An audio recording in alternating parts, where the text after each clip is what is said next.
Welcome to our lecture on Chapter 11, Enlightenment.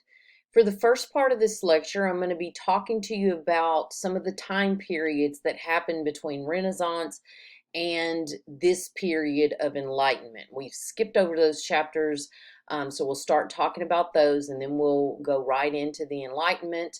This chapter is a very important chapter in the history of not only science, but art and thinking, and we're seeing some real changes, some real transitions.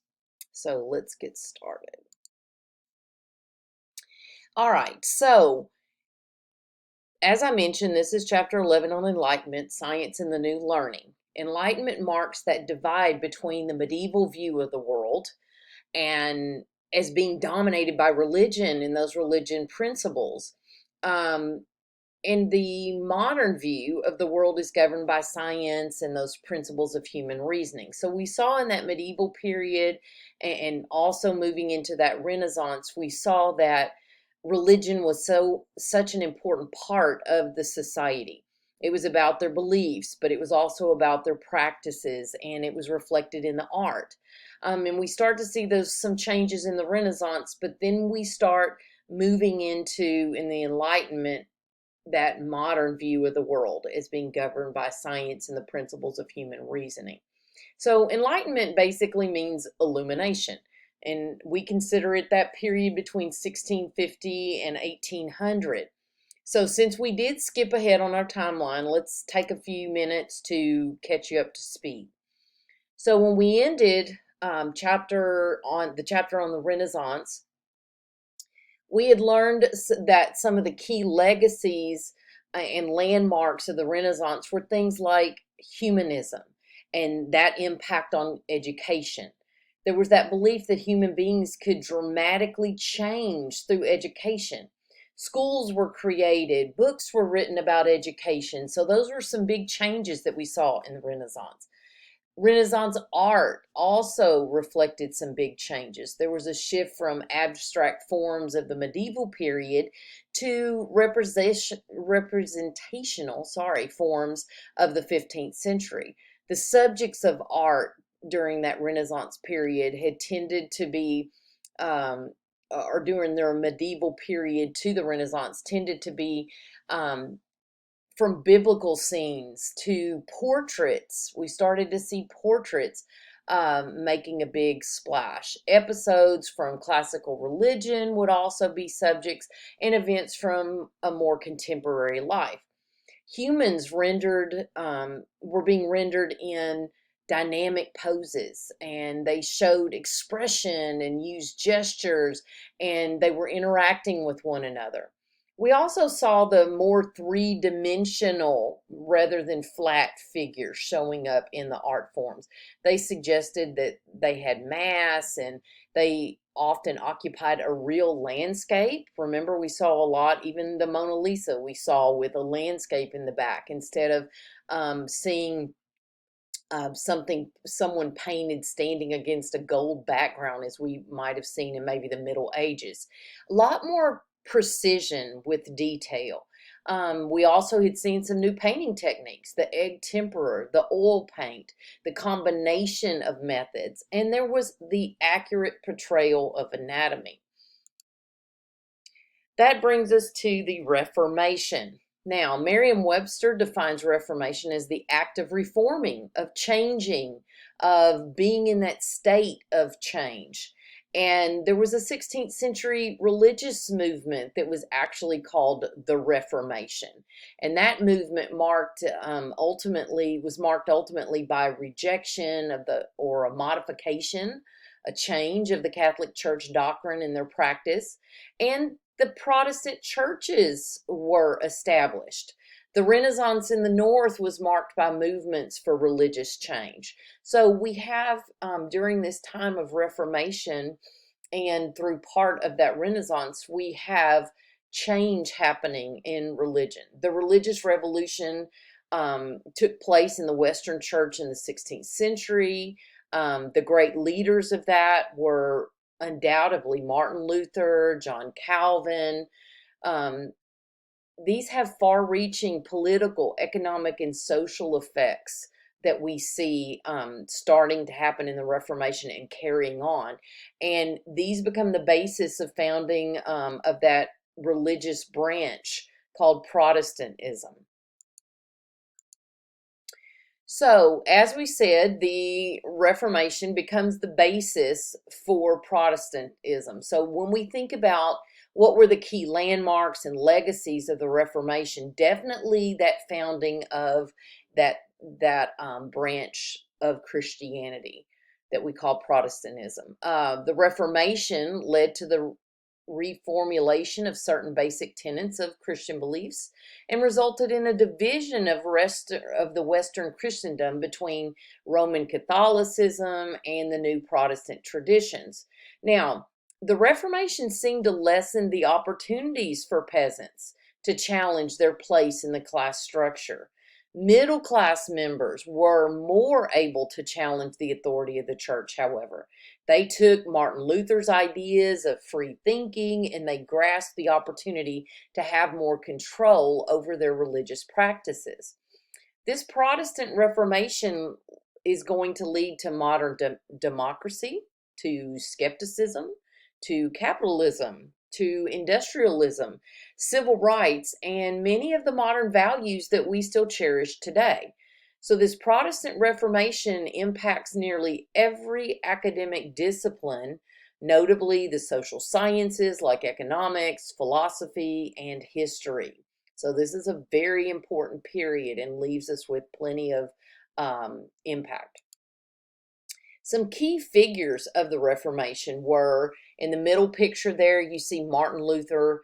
On the left, we have John Calvin, and then here's our guy, King Henry VIII. So, during that 16th century the Pope extravagance, remember we talked about that previously, that there was a group of popes that were very extravagant. It wasn't always about um, what was best for people. It was about extravagance and immorality. And this reaches a new height during that 16th century.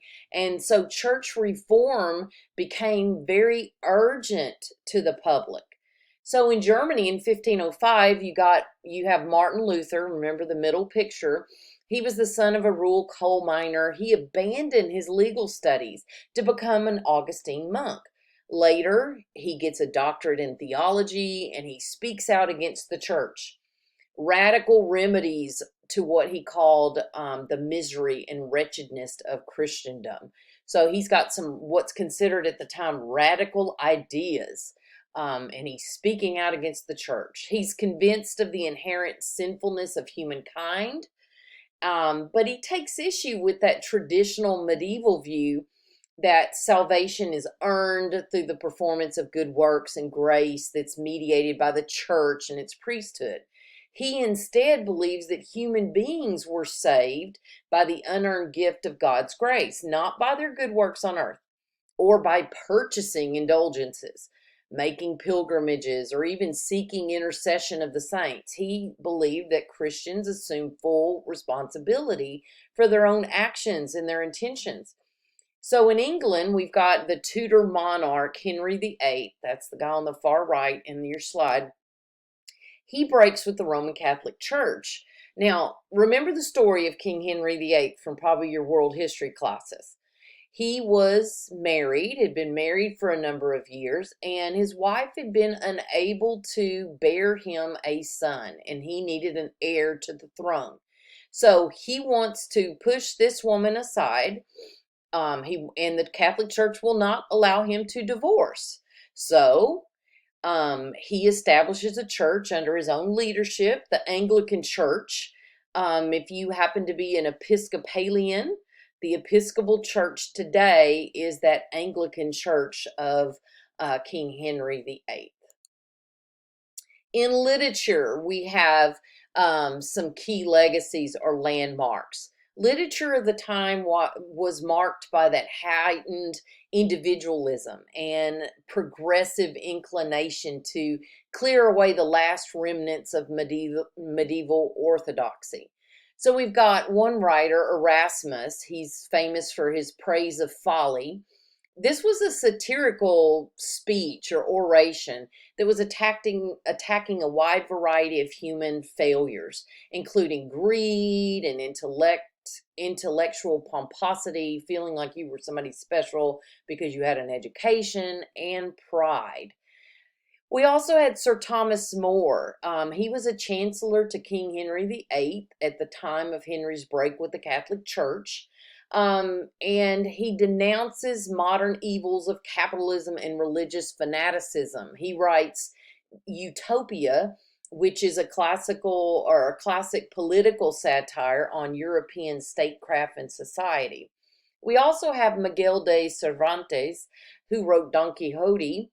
He recounts the adventures of this chivalrous knight who confronts reality through the legends of personal fantasy. It's a what we call a picaresque novel. It's a series of episodes that narrate the comic misadventures of this roguish hero who lives by his wits in a corrupt society. And then we have our famous guy who's pictured on the slide, William Shakespeare. This guy's a literary giant of the age. He is a poet. He is a playwright. He has written and produced 37 plays. He has written 154 sonnets and other poems. He creates the concept of the Shakespearean stage. One of his famous theaters is the Globe Theater, which would hold between 2,000 and 3,000 spectators. And this was unique in so many ways, not just from its construction, but it also offered all levels of society access to a professional theater, something that hadn't been done previously. That brings us to the Baroque period. This is 1650 to 1750. The Baroque period, Baroque itself can describe a style that's dominated the arts of Western Europe between that time period. It's characterized by a very dynamic movement, extravagance, a lot of ornamentation, theatrical display. It appeared earliest in Italy and Spain in association with the Catholic Reformation. So the Catholic Church had supported this Baroque style art during the Counter Reformation. The Council of Trent decided to use Baroque art to counter the Protestant threat. So when you see a picture like that one on the slide, you see the inside of a Baroque style church. All right. So it's not surprising that the Baroque started with the Catholic Church. Lots of gold, a lot of ornamentation, a lot of elegant details. Okay. Big production just in the architecture. Now, there were three phases of the Baroque. There was the Italian Baroque, the Northern Baroque, and the aristocratic Baroque. Now, one I want to mention is that aristocratic Baroque. This is the phase of the Baroque style that emerged in royal courts of Western Europe during the 17th and 18th century. We've got the famous French King Louis XIV. His father had been very interested in cultivating the arts and considering that an adjunct or a side to majesty. And his daddy created the French Royal Academy of Language and Literature. He was genuinely interested in the arts and supporting the arts. King Louis XIV created and subsidized government-sponsored institutions in the arts. But for him, the concern is not necessarily with promoting the arts, but more with promoting his own fame. So we see neoclassicism as a prime ingredient of this French aristocratic Baroque style. King Louis XIV's famous palace that he lives in, and if you ever go, to France, you can actually tour the palace. It's called Versailles, and the exterior symbolized royal grandeur, and the inside was a monument to princely self-indulgence. So there's going to be a lot of, ornate gold, lots of decorative, very Baroque options. So, some things to remember about the Italian Baroque period: it reflected a religious intensity of the Catholic Reformation. When you look at the Protestant North during the Baroque, it expressed the political and spiritual loyalties of increasingly worldly middle class people. And then, of course, in France, as we've mentioned before, you've got that um, an expression of royal absolutism. So when we think about the landmarks and the legacies of the Baroque period, when we consider Baroque in the arts, a lot of spatial grandeur. You're going to see big structures. You're going to see theatrical display, both inside and outside of those structures. Ornamentation, as we mentioned, dramatic invention dominated both the sacred, meaning the church kind of literature, and also the secular literature. There's vocal and instrumental music, visual arts, architecture. It's a great age of portraiture. A lot of portraits being painted of people. There's a belief that artists should choose only serious and elevated subjects like battles or heroic actions or miraculous events. There's a famous painter from this period, Rembrandt. He was a Dutch painter. He's considered the giant of the Dutch golden age of art. He has landmark works in almost every genre. He did portraiture, he did landscape, he did religious art. In religion and politics, we see a lot of religious piety during this Baroque period. We see political ambition. We see royal extravagance. In science and technology, there's new developments in science and philosophy that were fostering the countervailing values of the European Enlightenment. In literature, we see the King James Bible. We also see John Milton, his famous work, Paradise Lost, which was about um, Adam and Eve in the Garden of Eden. John Donne, we get his famous poems, the Holy Sonnets and Meditations. And again, there's a lot of religious piety, political ambition, royal extravagance, all seen and inspired in those many prominent landmarks of the 17th and 18th century. That brings us to the Enlightenment. Now, Enlightenment marks that divide, as we said, between the medieval view of the world as being dominated by religion and the principles of religious faith, and that modern view of the world as being governed by science and the principles of human reason. Enlightenment means illumination. Again, it's that period between 1650 and 1800. Now, we're going to see the Enlightenment for so many of these periods from now on. You're going to see the Enlightenment period happening first in Europe. Then you're going to see it a little later happening in America. Because remember, we're now in that period where America is forming, right? So America's a little bit behind, but Enlightenment's going to happen not only in Europe, but it's going to happen in America as well. All right, Enlightenment is also called the Age of Reason. This was a time when educated Westerners looked to science and reason for the betterment of humankind. During this Age of Reason, there is inspiration that's taken from the scientific revolution. This, of course, generates new tools and experimental methods for investigating the natural world. There's a movement toward progress and human perfectibility. Across Europe and America, the Enlightenment thinkers are calling for greater social and political equality. So this is a huge time. This is the time of thinking and of reasoning. You no longer are you looking to religion to make your decisions for you or to tell you how to think or feel. People are starting to look to other avenues like science for answers. All right, so the scientific revolution.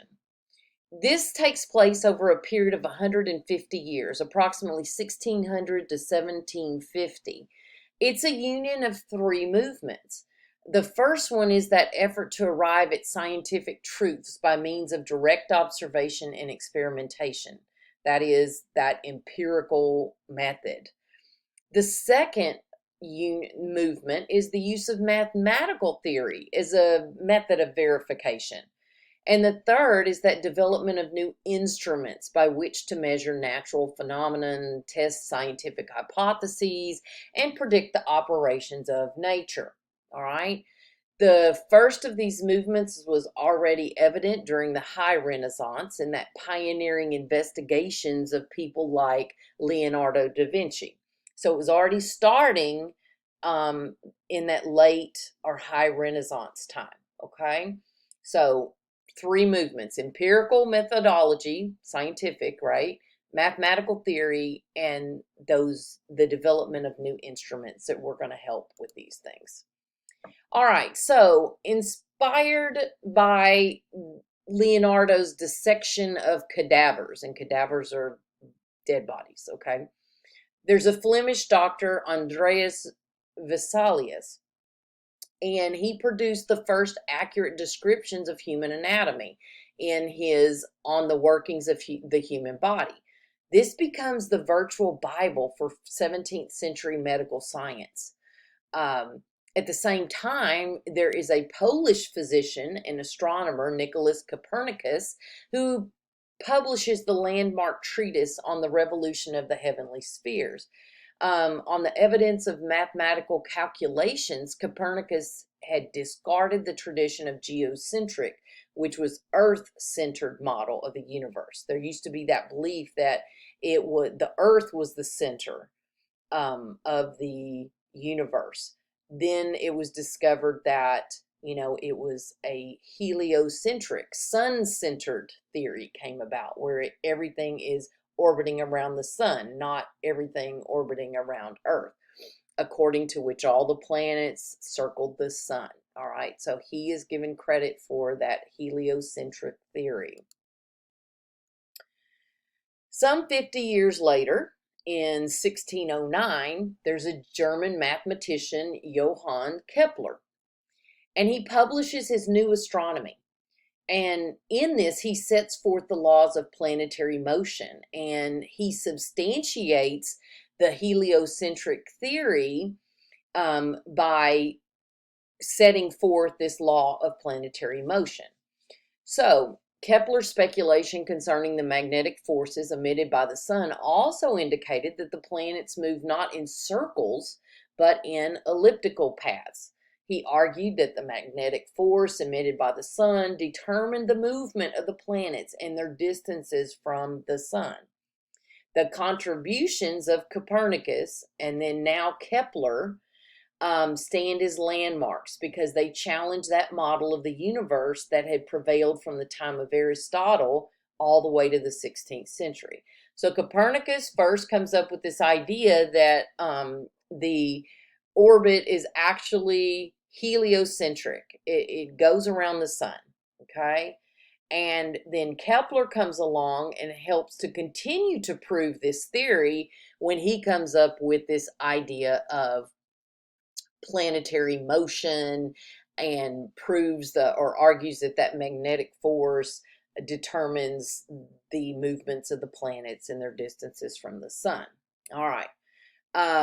Not only there's a problem though, right? The argument for heliocentricity contradicts the Bible. Not only did these new science findings deprive human beings of their central place in the universe, but it also contradicted the divine revelation that was found in the Bible. Galileo comes along, and he's Kepler's Italian contemporary, and he further advances Kepler's model of the universe. And he imperiled his freedom in his life by doing so. Galileo's inquiries into motion and gravity resulted in his formulation of the law of falling bodies, which proclaims that the Earth's gravity attracts all objects at the same rate of acceleration. Galileo perfects the telescope that literally revealed new worlds. The telescope turned the heliocentric theory into fact. So all these things are building on each other. First we had Copernicus, then we had Kepler, now we've got Galileo. And because of this telescope, he can help prove um, the heliocentric theory. Galileo, because of these discoveries, he arouses opposition from the church. The church does not like this, that you prove the very theory that they say goes against the Bible. His dialogue concerning the two principal systems of the world poked fun at an outmoded theory of astronomy, and this causes him to be brought to Rome on charges of heresy. He's luckily, because we know Joan of Arc was brought up on heresy and was burned at the stake, but Galileo only gets house arrest in a villa near Florence, and he lived out his last 9 years there. So as you can see, people are not, the church especially, is not happy when you prove something scientifically that goes against what they have been telling people. So the scientific revolution continues. There's the empirical method. Um, the empirical method is this process of inquiry that depends on direct observation of nature and experimentation. Natural phenomena provide evidence from which someone can draw general conclusions following a process that's known as inductive reasoning. The leading advocate of this approach to nature was English scientist Francis Bacon. He promoted a system of experimentation, tabulation, and record keeping that became the touchstone of modern scientific inquiry.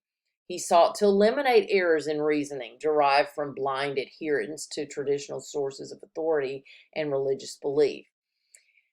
The Novum Organum, translated as new method, was an impassioned plea for objectivity and clear thinking. It remains the strongest defense of the empirical method ever written. He also called for a separation of science and religion.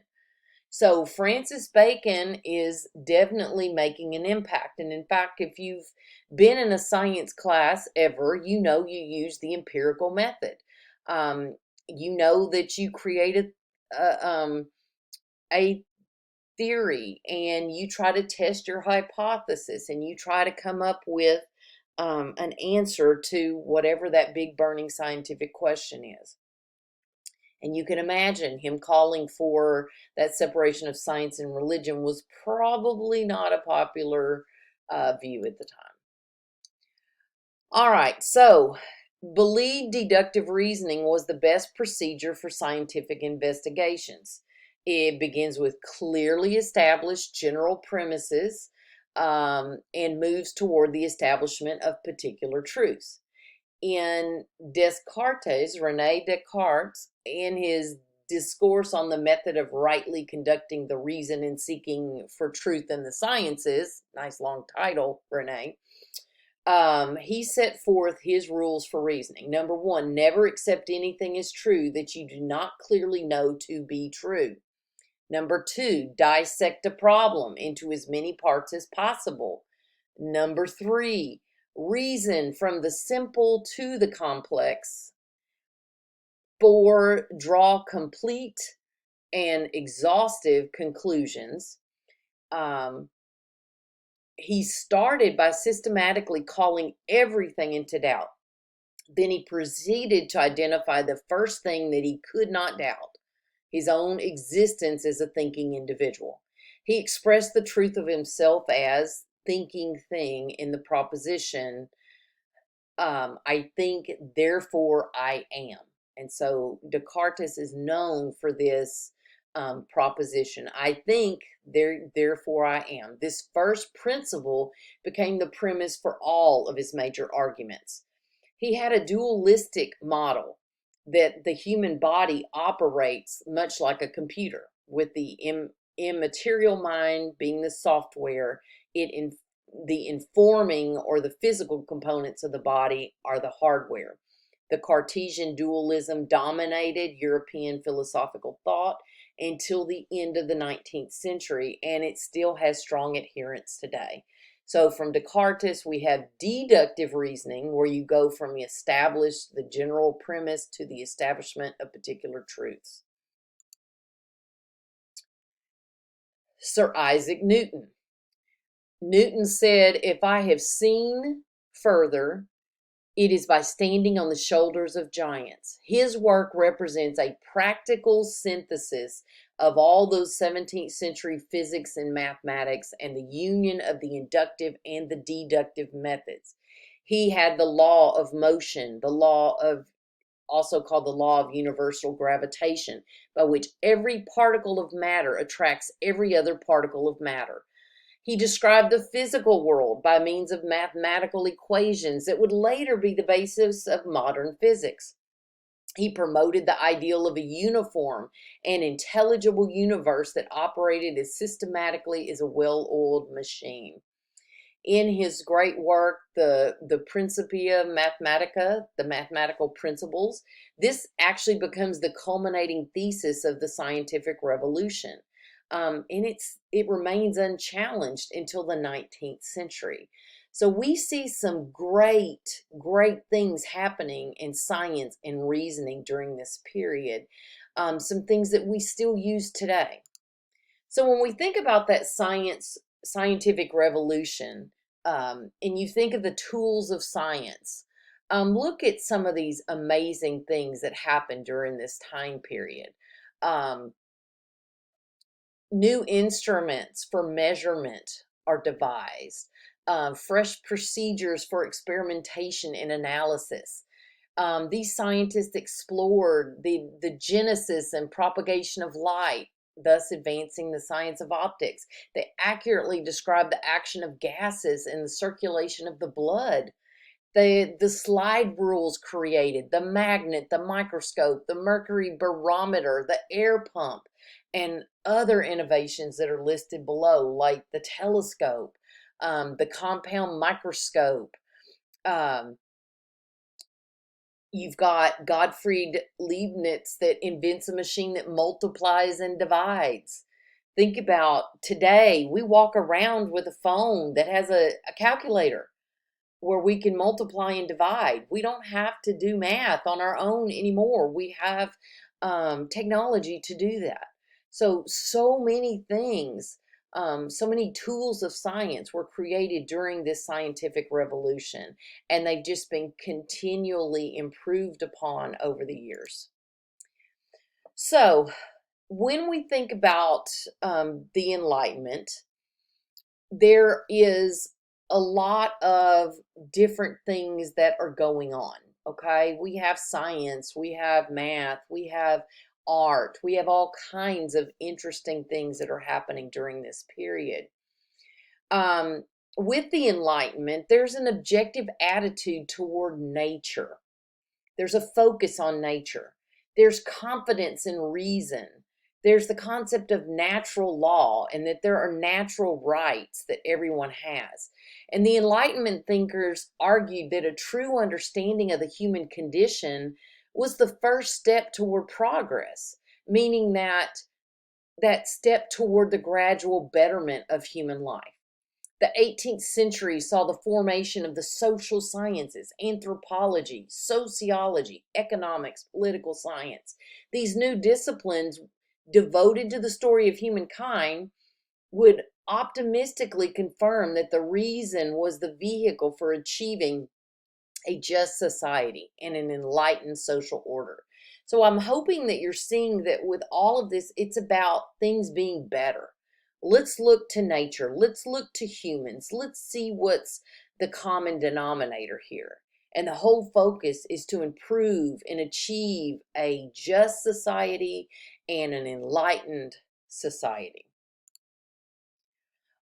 Rational humanism. Like the humanist back in the Renaissance, the rational humanist of the 18th century believed that progress is possible through learning, through education, and that progress is a human good that benefits all. If we get long after you get your college degree, your learning doesn't stop. It shouldn't. Every day you should learn something different. And the more you learn, the more progress you make as a human and as a person. And the more you can enlighten others and continue to learn. And there's an old saying, the day that you quit learning is the day you die. Maybe you don't physically die, but your improvement dies. So rational humanism becomes a big concept. So in the Enlightenment, we get some famous people, some philosophers, if you will, like John Locke. Um, he is part of the Enlightenment. He's kind of the Enlightenment herald. He writes an essay concerning human understanding that's called the Tabula Rasa. He also writes of civil government, about a government upon consent of the governed. He believed that most protect their natural rights of that we all must protect the natural rights of citizens. He defended political rebellion in the face of tyranny. He diverged from Hobbes, who had written Leviathan. He diverged from Hobbes in that he felt that individuals should surrender freedom to a governing authority. The Enlightenment also brought us people like Montesquieu and Thomas Jefferson. Montesquieu is known for the spirit of the laws. He was a proponent of the separation of power. We know Thomas Jefferson, right? The Declaration of Independence, and he's influenced by Locke and Montesquieu. He believes in the ideology of revolt, the consent of the government, that there needs to be a check and balance system, and that we do have unalienable rights. He established a system of representation or representative government. And there's a famous quote by him up on the top left: when injustice becomes law, resistance becomes duty. And that's kind of a very timely quote for us now. And you see in the other visual how the thoughts of Montesquieu play out and how he thought there should be that separation of power. Now, there was a group of French intellectuals during the Enlightenment. They were called the philosophes, and they applied scientific models, empirical method to all aspects of human life. Most of them subscribed to the concept of deism and had this idea that God created the world, but that he takes no part in his functioning. They didn't believe that there was, divine intervention or that there was a divine plan. They believed that, God steps out of that. One of these deists was Diderot, and he wrote Encyclopedia, which was a compendium of contemporary knowledge. So this is the first time we have an encyclopedia. Let me see if I can. That's not what I want to do. Now, when it comes to deism, there's deism and there's theism. And first, let's look at this graphic at the top. There's the atheist. We know what that is. They don't believe anything. They don't believe there is a God. They don't believe there's someone in charge of the universe, none of that. Then you've got a theist, you've got a Gnostic, and an agnostic. Okay, so when it comes to deism, and again, a lot of our founding fathers were deists. Benjamin Franklin was a deist. Now, deism is where you believe in a higher power. It could be a God. You believe that that God created the universe, but you don't believe that he participates in our universe. He may or may not know about humans, does not necessarily interact, doesn't listen or care about prayers, rejects revelation, no known ongoing effect on our universe.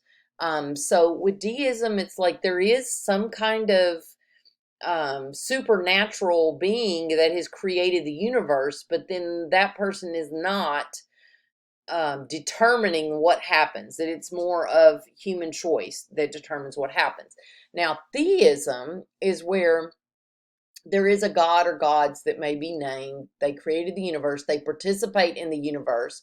They care about humans, interact with us, listen to prayer. So theism is very close to what a lot of people believe today. And then, an atheist doesn't believe that there is a higher power, doesn't believe that, um, in prayer or any of these things. But the deist acknowledges there is a higher power, just that higher power created things and then stepped out.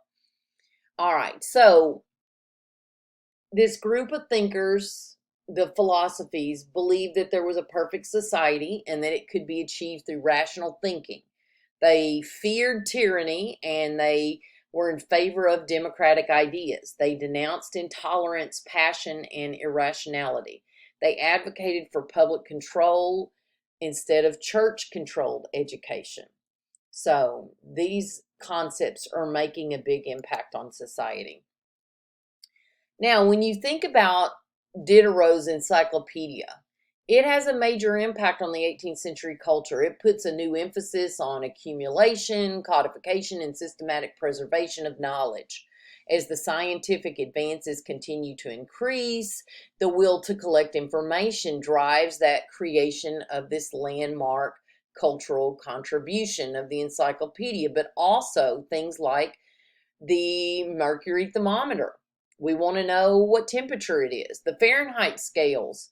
The first known typewriter is created. All of these things that help with gathering information and recording information. The dictionary, the natural history of human teeth that lays the foundation for dental science. So a lot of really interesting things that help us accumulate and disseminate information. Now, during the Enlightenment, there are the Crusades for Progress, and there's Leibniz, who was the principle, who believed in the principle of sufficient reason. There's reason or purpose.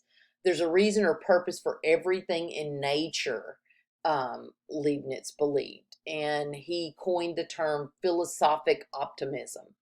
That's being optimistic about things. So again, there being a reason or purpose for everything in nature. Condorcet wrote the sketch for a historical mind or historical picture of the progress of the human mind. In that, he talks about the idea of perfect humankind through the exercise of reason. He talks about being an optimist, and he's also one of the first modern champions of sexual equality, which was way ahead of his time.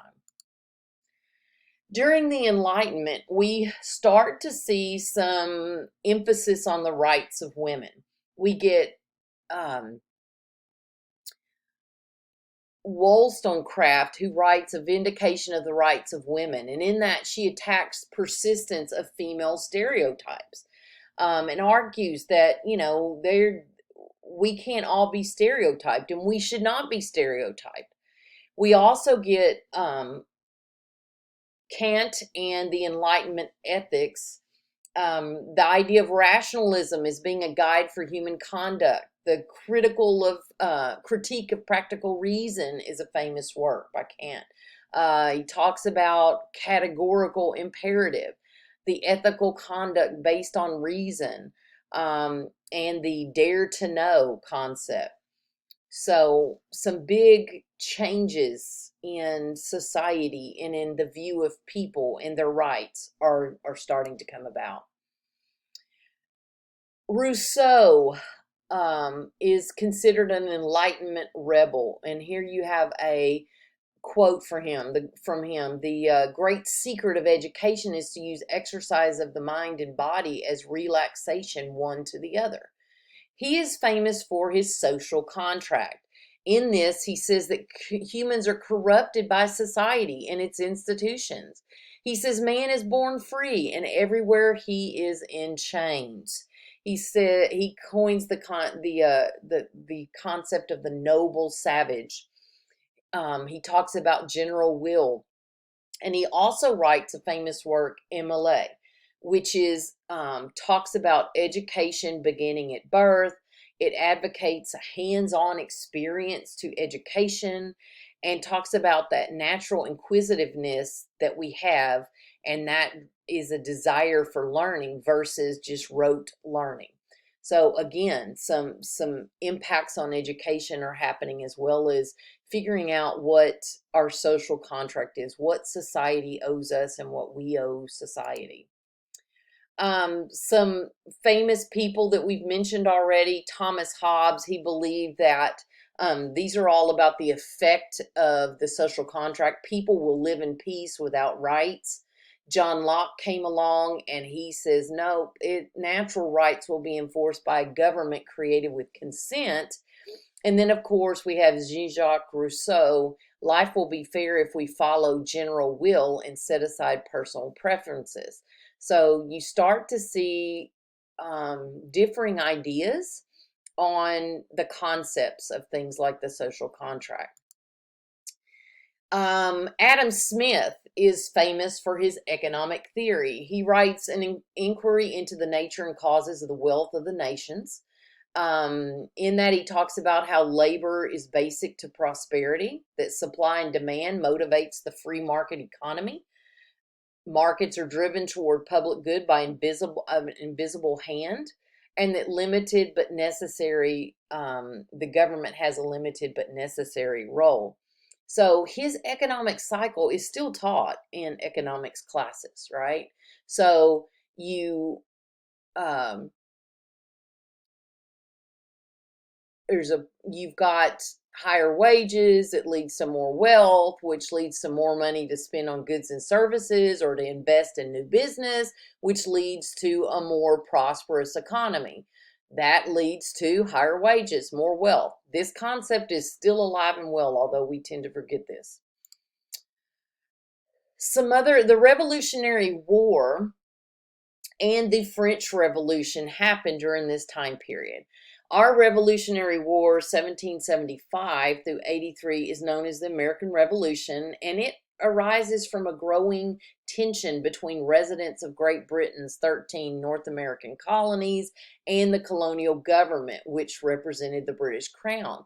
There are skirmishes between the British troops and the colonial militiamen in Lexington and Concord in April 1775 that kick off the armed conflict. And by the following summer, the rebels are waging a full-scale war for their independence. France enters the American Revolution on the side of the colonists. They help us out in 1778, turning what had essentially been a civil war into an international conflict. After the French assistance helped the Continental Army force the British surrender at Yorktown, Virginia in 1781, the American had effectively won their independence through fighting, though fighting would not formally end until 1783. The French Revolution, the causes of it are class inequality, financial crisis, taxation, population growth, rising prices, and bread shortages. And at one point, they even ask for our help, and we don't step in and help them, even though they helped us. Now, another thing about the Enlightenment is the concept of the third estate is declared itself an independent body. In the French, and this is in France, they stormed the Bastille, and here you see a picture. The Third Estate formed the National Assembly. They had a direct declaration of the rights of man and citizens, direct declaration of the rights of women and citizens. There was the Reign of Terror, the National Convention, where the government run by two legislative chambers, a five-man executive body of directors. So revolution is happening in both countries. In literature, we have the concept of the satirist, the person who writes satire, and two famous ones come from this period: Jonathan Swift and Voltaire. Novelists: Daniel Defoe, Henry Fielding, Jane Austen. The novel is a new genre. It's a new form of literature.